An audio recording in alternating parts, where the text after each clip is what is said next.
Hello, everybody. Welcome to Sold with Updike Pugh. I'm Jeff Updike. I'm Weston Pugh, and this is our season premiere of a video broadcast that we have kind of put together and want to share with you some of the things that we notice in Dallas real estate, some of the fun stuff, some of the serious stuff, and let's get started. Okay. So today we were going to start off with talking about a couple of really important home maintenance issues. There's really three that we'd like to touch on gently today. And they're things that really come into play that can affect the value on your home long term. The first item is maintaining your air conditioning system, your HVAC. You know, in Texas summers, it's really hard on your AC units, and one of the big things that you can do to help maintain it is just change your filter regularly. I change mine at home every 30 days, and it makes a tremendous difference on airflow and the quality of the air that I breathe, and helps keep my maintenance bills down. One of the things that we like to tell our clients, whether they're bringing it on the market today or whether they're thinking about doing it in 6 years, is that by actually hiring someone to come to you and take care of your AC twice a year, what you've done is create a pedigree. And anybody that's looking at your house on the market, a pedigree like this is something that really begins to add value, and it's one of those things that helps buyers make a decision in a rapid market quicker. And it's a simple, quick thing you could do. Yeah. And there's a lot of really good local HVAC companies. We'd be happy to refer you to people if you do need that. You know, obviously, it's a big part of our business when we're buying and selling homes. So we have some really good resources that we can send you to for that. I think we're going to keep on this topic of the weather and the condition and what we can do at the house. And I think roofing is really critical, of course. And this August has just been the strangest August. I think it was on Saturday night when the weather was saying that there was a 60-mile-an-hour storm coming through with 1-inch hail. And this is one of those times when you need to step back and not react quickly and emotionally if something happens to your roof, but yet take the time to do your due diligence and hire a local roofer. I think we've both seen some really terrible things when they get the storm chasers that fix it, but when you can get a local person. Yeah, it's really important to focus on someone that is in the marketplace here that you know is going to be around for a long time. And you know, there are companies that will just immediately descend upon neighborhoods when they know that there's been a hailstorm through it, but chances are they're not going to be in the business for the long term. They're there just for that one event. And so you know, working with local company, they're also going to be able to help you get through the adjuster process and be able to make sure that everything that really did get damaged is covered. Right. A lot of extra things that get beaten up in hailstorms. It's true, because one of our clients was telling us that they had a storm chaser, for lack of a better term, that came out, and I think the quote was $20,000, and they, smart enough, asked for a second opinion and found someone who's local, and that person actually was able to look at the totality and not just roofing, and said, you know, your gutters were damaged, your outdoor furniture was damaged, you had damage to your roof, and the actual claim went from a $20,000 initially up to $50,000. So it is, and you don't realize, I'm not a roofer or anybody that's going to know how to do that. So it pays to actually spend the time and find that professional. Yeah, it really does make a difference in it. But the next thing I think we want to talk about, again, is weather related, and this has to deal with your foundation. It is critical to maintain your foundation, and not many people think about what are the quick and easy steps to take care of your foundation. True. One of the best things, really the goal in maintaining your foundation is try to keep the water consistency in your soil at the same year round. And one way to do that is through soaker hoses in the summer months. Many times now, when they're installing sprinkler systems, they're also running a drip system around the exterior of the slab foundation just to keep that soil consistency the same and not go through the big swings. We have a really high clay content in our soil here, and clay expands and contracts at a really fast rate. So that's why we see a lot of the upheaval and the cracking going on. And one of the things that people, when they begin to notice this characteristic, we call it charm in some neighborhoods, happening, you can actually hire an engineer to come out and take and give you a baseline of where your foundation is, so that if it ever begins to get too much, you have something to work off with. But again, it's something that helps create a pedigree for your home when you're selling it. And if you are in the situation where you think you need to have an engineer, I know 3 of them that we've used in the last year that, again, we'd be happy to share them with you. Yeah. So, and part of continuing on with that foundation, the movement in the foundation can also cause plumbing problems. And so in many of the homes that we sell that are in a certain geographic area and certain age range, there are a couple of extra inspections that we're recommending to people to do, because if you're purchasing a home, you really need to know the overall condition of it and not be surprised by a $10,000 or $15,000 bill 2 years down the road that you should have known about when you bought it. Yep. So if you think this was helpful, we would love for you to interact with us on Facebook or whatever means you're watching this socially.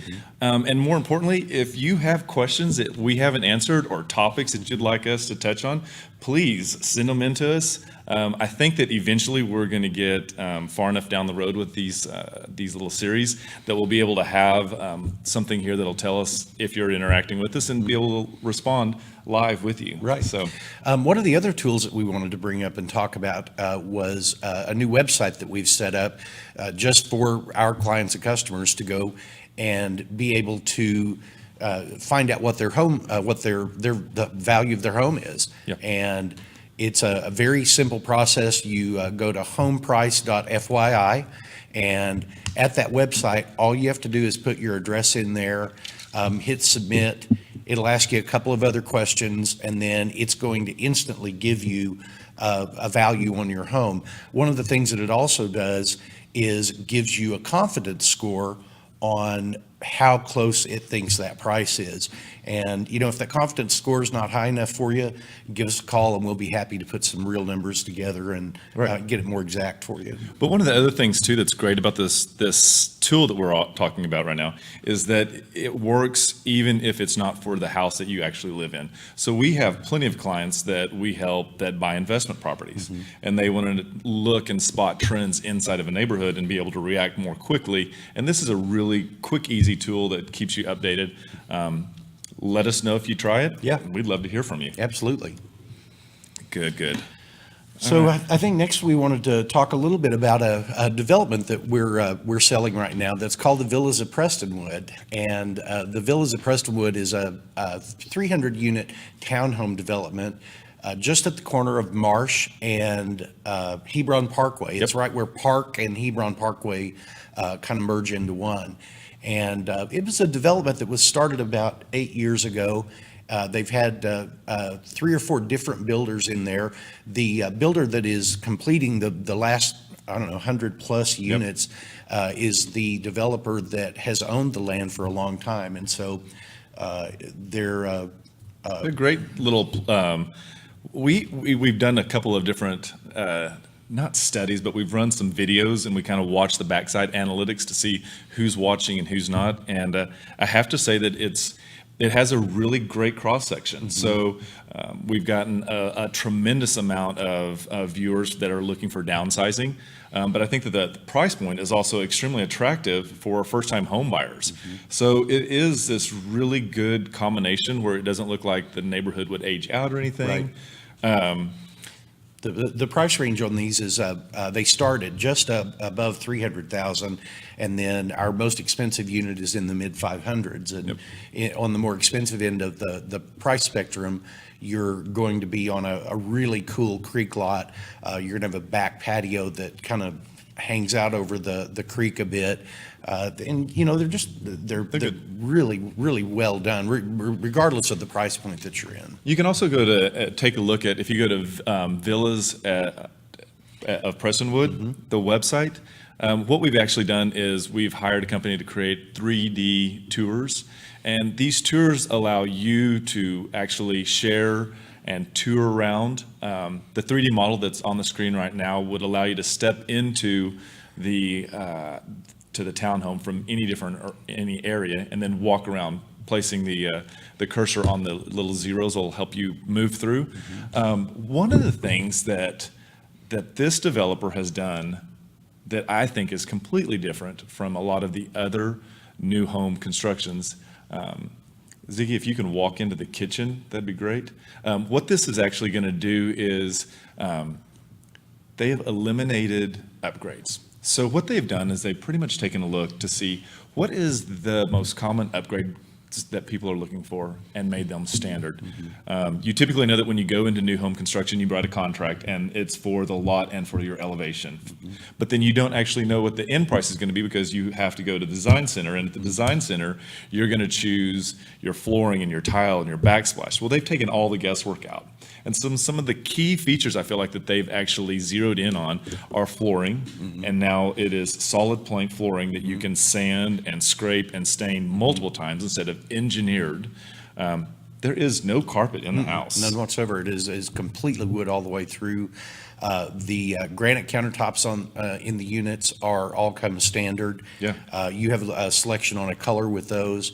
You have a few selections that you get to make that help you personalize the property, but as Weston said, really all of the heavy lifting is done and it's included in the price. We actually offer no upgrades to the units whatsoever. So one of the series is going to come with Bosch appliances and the other one is going to come with Whirlpool appliances.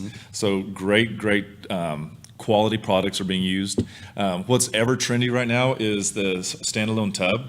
And typically that is an upgrade because they're just going to do the regular tub and it's included here. 12 by 24 tile white, almost has that Carrera marble that is very, very nice right now. So we've really had a good time with these. We are on site every day from 1 to 5. So if you have questions or have clients that you're looking for, please let us know. It's easy to contact us on the site, or you can call us, text us, and we'd be happy to help you out. Yeah, we're happy to meet you out there. If the 1 to 5 time frame doesn't work for you, we're happy to meet you there whenever it does work. So now let's talk about one of my favorite things about being in real estate is I love to tour. I think that it's one of the very few times that some of the treasures of Dallas get opened up and we get to go inside and see what someone's done with the house. And so we're able to look at these houses, whether it's tour or preview, and kind of get an idea of what's going on. And one of the things that we've done is we've taken images and we've put them together now, and we're going to talk about some of the natural light. I think. Yeah, what we were going to show in some of these and talk about today was just how the importance of light, really, and the importance of how it's used. You'll see in a couple of these that the people have kind of gone above and beyond, and so here we go. Here's the first one. This is a brand new construction that was over in East Dallas, and the architect really, in the master bathroom and throughout the house, emphasized the importance of light. And in this one, the entire roof over the master shower is glass. And it was so interesting because we were showing this to our marketing manager, and there was a comment that was like, "You're exposed to the entire thing?" And I was like, "Well, yeah, it's on the second floor. It doesn't matter." And her comment was, "It's not a problem until the drones go over." And I got the biggest tickle. I was like, "Well, I guess that is something to think about." That is something to consider on it. Let's take a look at the next photo. This one is very interesting. So this is a very, very modern home, and what they've done is they've actually taken and infused an industrial stairwell. And this industrial stairwell has done two things with light. There's a skylight that's directly above it, and the perforations in the actual steps allow the light to penetrate. But what's even more interesting is that it's called a rise. There is no rise here, so the actual light can go through vertically and horizontally. And I think what this does is this takes a standard stairwell and really illuminates it. And people don't think about it. People always think natural light is only happening during the day. But I will tell you, on a full moon night, it's incredible when you get into one of these houses. Yeah. It's pretty cool. It really is. This home in particular had the stairwell right in the very center of the home, and had the sealed rises, like Weston was explaining. It would have been completely dark in there. Yeah, it almost would have had a closet feel. So this was really great. The next photo that we're going to take a look at, I think, is the one. Yep. So this is an example of an entire wall of glass. So you can see just from the door frame, they've actually gone past it on either side, but then again above it. And this really is one of those ways that you can create outside, inside. And this is not a large space by any means, but because of the way that the overhang plays with this wall of glass, the room feels so much larger. The addition of natural light, being on the second floor, this treehouse begins to really create, and I don't want to sound hokey, but it does have a little bit of a zen feel to it. The outdoor space there that you see had turf grass, and it was just a really inviting outdoor space. The interior space was being used as an office, and it just had this really warm, natural feel. It would have been, I think, a great place to work from. Oh, I'd love to work from that. That'd been a great home office. All right. I think we just have a couple more to look at real quick.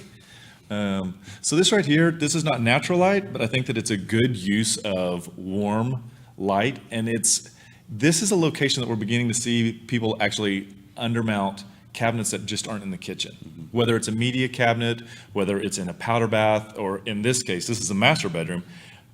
I think that it's critical because it allows a house to warm up without harsh overhead lights. We see a lot of times, and hear a lot of times, how clients leave these on as night lights versus the regular lights. So yeah, and it's just a really different, great use of light in terms of just how warm how warm the house feels at night. And I'm not saying I could do it because I am not like mechanically inclined at all, but I know that Jeff and probably several of y'all could. There are light strips now that, and I think you have them on your pergola. Yep. LED light strips that are remote controlled. You hook them up on your Android or your iPhone, and it really adds a dimension of light to any space that is really pretty cool. And like the ones that I have, I've got the 256 million different colors on them, and I can make them flash in green and red, and there's all this variety, but it's fun. But that's for another day. Okay. So let's take one more look and see what our last one is. So this one to me is a great example of two things right here. So this is a backsplash that is an actual window. And then on top of this is the cabinet where they've actually put in track lighting, but they flush mounted it and also finished the underside of the cabinet in cabinet material. And I have to tell you, the level of detail that this developer has is amazing. Yeah. I fell in love with this one. Yeah, it was a really cool house, and it was, again, a great use of strip lighting. You saw where they had kind of hidden the outlets underneath the cabinetry there. So if you do have countertop appliances, your mixers, blenders, things like that, it's very easy to be able to plug those in, but you don't have the clutter on the backsplash that you sometimes see when you've got to have 4 plugs together somewhere. And the great thing too is that a window at this height allows for the outside again to come in. I think I've said that already once before, but I think that that's critical, and it's a really good way to have a view exposed or landscaping exposed. If you don't, you're just looking at a fence usually. But anyway, it's a good time. Well, we wanted to move on from here, and we're going to talk about 3 homes in particular now, and one of them is one that is that one is one that we have on the market right now. We have a second one that is one that we just closed on a couple of months ago that we Right. thought was really interesting. And then we have a third one that will be coming on the market in another probably week and a half. I think we're going to have it Yeah, on September September 1st. So Yeah. the first one, go ahead. So the first one that we actually have is in Cromwell, and that's at Timberbrook Estates. It's a great neighborhood. We've seen a lot of different things happen in this neighborhood. It can be a flip that's purchasing it. It can be an end user. These are great areas. This house actually, as we begin to scroll through the photos, what you're going to notice is they have used the flooring throughout as the same. And in visiting with some of our clients who are architects, one of the biggest ways to make a home not feel like an add-on is to actually take and make the flooring the same throughout. So a lot of these floors now are easy to blend, and it really just comes down to the stain. If you can get the same white oak, you can get the actual stain close to it. Yeah, and using tile in the wet areas in conjunction with the wood is just a really simple combination. But again, the continuity of flooring throughout a home really makes a difference in the way people look at it. And this renovation, they actually took the time and went in and built in cabinets inside of the breakfast area. They also did a deep renovation inside the both kitchen and in the master bath. So I think that those are, again, people ask, where do you get the most money? And I think that we all know because of HGTV now, that you get the most money inside of the kitchen and in the master bathroom. And both of these actually have that. Another way to add quick and really good value to your home is outdoors. Outdoor entertaining is critical these days. I think Texas, we get so much sun that having a pool and having it done well is a great value add. It's also, because it's outside, it is not taxed because it's not considered HVAC. So it is a quick and easy way to do things. And this one is a very simple. We're seeing a lean now towards a lot of pools becoming much more modern in the way that they're constructed. So this one has just a simple rectangular line. It is probably a nod to a Palm Springs idea, you can see. So simple things like this, adding a little pad there for you to actually bathe on that's in the pool is a good thing. And then this one actually goes one step further, and you've got covered outdoor dining area. Yeah, the outdoor space in this one is remarkably done well. The use of water in the fountains at the end of the pool is just it's just done remarkably well. And here's a picture of the outdoor dining space that Weston was mentioning. So. There are a lot of people think, well, it's outdoors in Texas, but there's a lot of period of the year that this is a really good space to be living in. Absolutely. I think that more and more people get in here and they realize that maybe they're not in the pool, but they want to be outside. And this is a great place to sit around and watch a college game if you're into that. Absolutely. I think the next one we're going to talk about is the one that we sold, and this is at 4156 Better.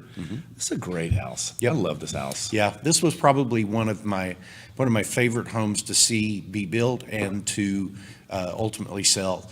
And it was built in 2014, designed by the owner along with the builder Tom Greico, and it's well positioned on the lot.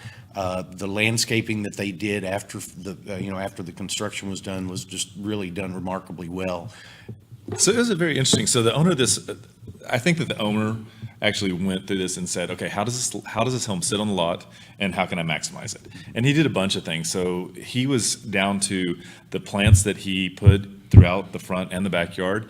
He paid attention to what type of plants would create seasonal color. So it was amazing to see that thing come to life in the fall, in the summer, and then again in the spring.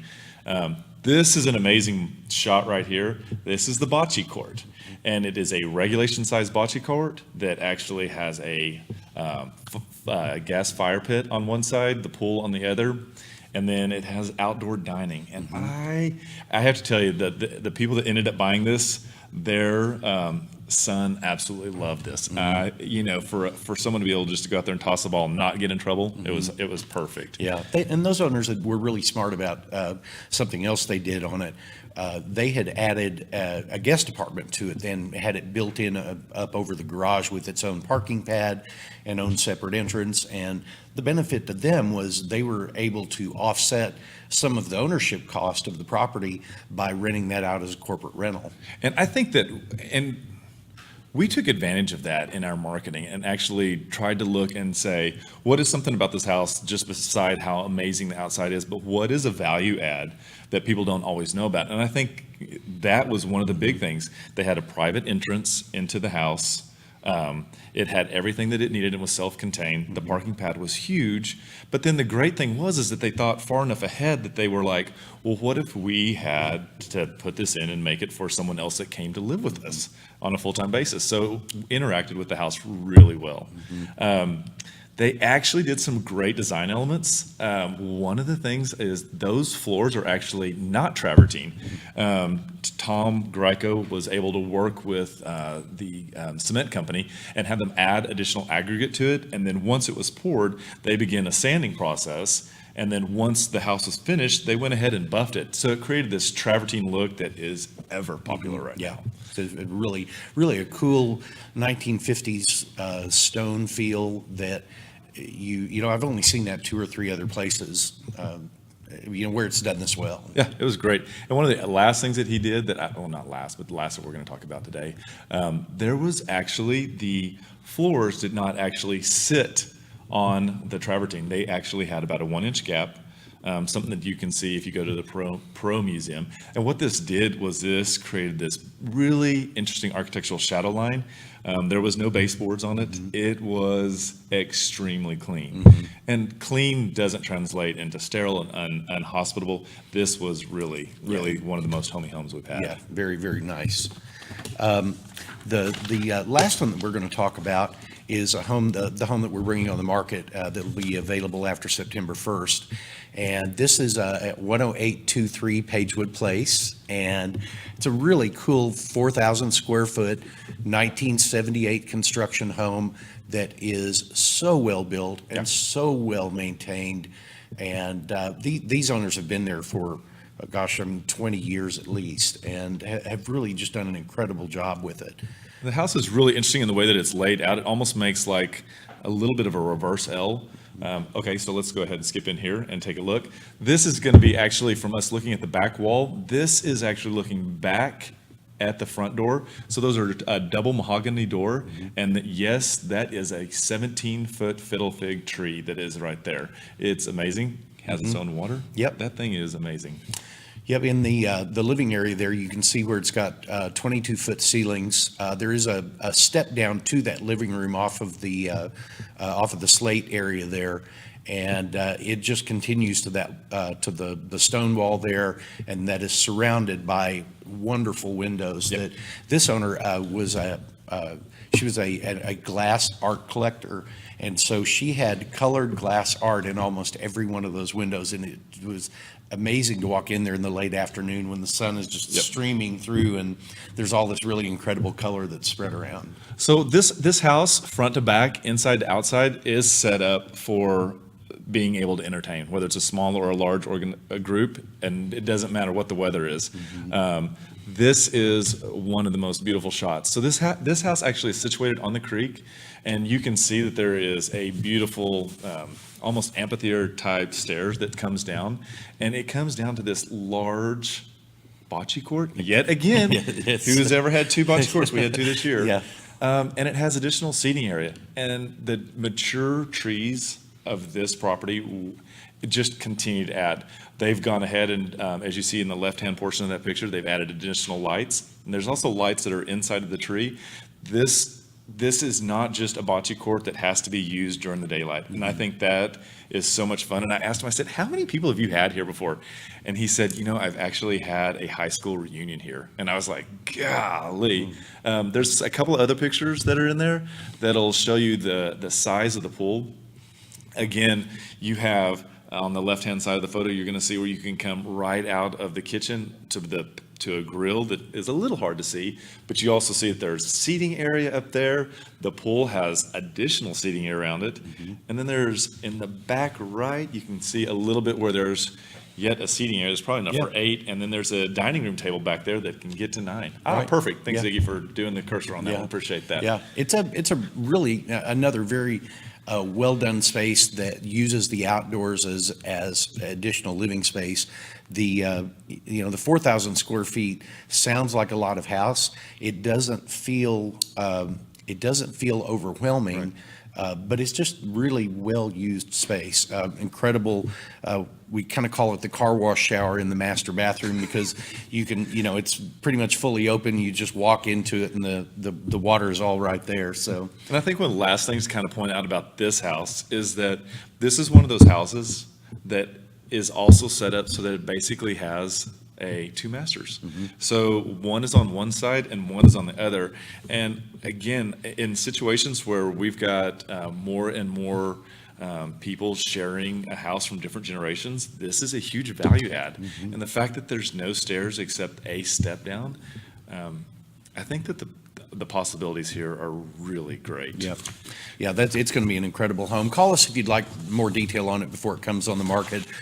You will certainly be able to find it on our website after September 1st. So, I think the last thing we were going to talk about was just to go back to and talk about the website that we had set up for you to find out the value of your home.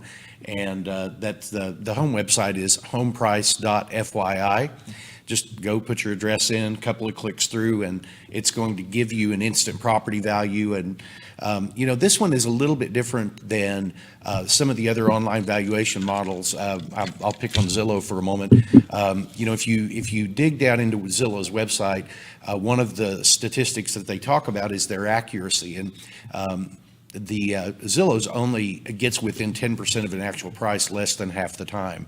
And this will actually uses sold data to be able to bring that value more clearly to you. And again, if you don't like the confidence score on it, you think it's too far off, just give us a call and we're happy to put numbers together that are probably more applicable and send them to you. Yeah. So again, I guess we just want to say thank you for taking the time to come out and look at us. Next week is going to be interesting.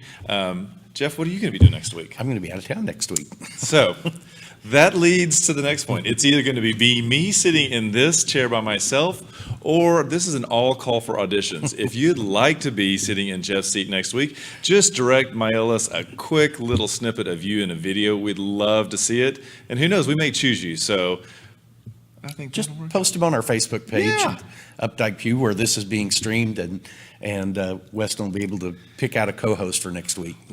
And who knows who'll be there. So anyway, thank you all again. We really appreciate your time, and have a great day. Thank you. Thanks.